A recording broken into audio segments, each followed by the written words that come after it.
લાગે છે 2025 નું વર્ષ સારામાં સારું જવાનું છે. શરૂઆતની બોણી સારી થાય. હલો હેલો, હું કાળુ કિડનેપર બોલું છું. તારો છોકરો મારા કબજામાં છે. પેલા તો ઈ કે એવડો મોટો કબજો કયો દરજી સીવે છે તે મારો સોરો તારા કબજામાં હમાઈ ગયો. અરે કબજામાં એટલે મેં તારા છોકરાને ઉપાડી લીધો છે એમ. તારી માએ તને ભેંસનું દૂધ પાયું હોવું જોઈએ, બાકી મારો સોરો કોઈથી ઉપડે નહીં હો. પૂરો 70 ને 5 કિલાનો છે. ધન છે તારી જનતાને. અરે કેમ સમજાવું આને? અરે બાબા, મેં તારા છોકરાને પકડી લીધો છે. મારો સોરો દોડતો તો નાઈ, ઈ તો હાલતો જતો તો હતો. પકડી કેવી રીતે લીધો ઈ કે? અરે બોણીમાં જ ભટકાણો. આ માંડ માંડ નવો ધંધો ચાલુ કર્યો હોય તો મને લાગે છે બોણી જ ફેલ જાય. અરે સફરજન, હું તારા છોકરાને લઈ ગયો છું. તો તારું ભગવાન હારું કરે, લાઈ 10 લાખ દે. અરે હું કેમ પૈસા આપું?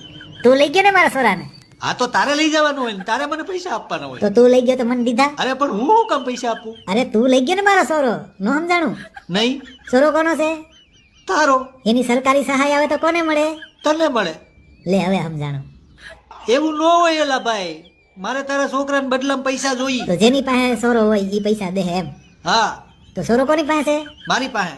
તો દે રૂપિયા. અરે ભાઈ, તો હું કિડનેપર છું, પછી મને ક્યારે રૂપિયા મળે? તો તારો સોરો કોક ઉપાડી જાય તઈ.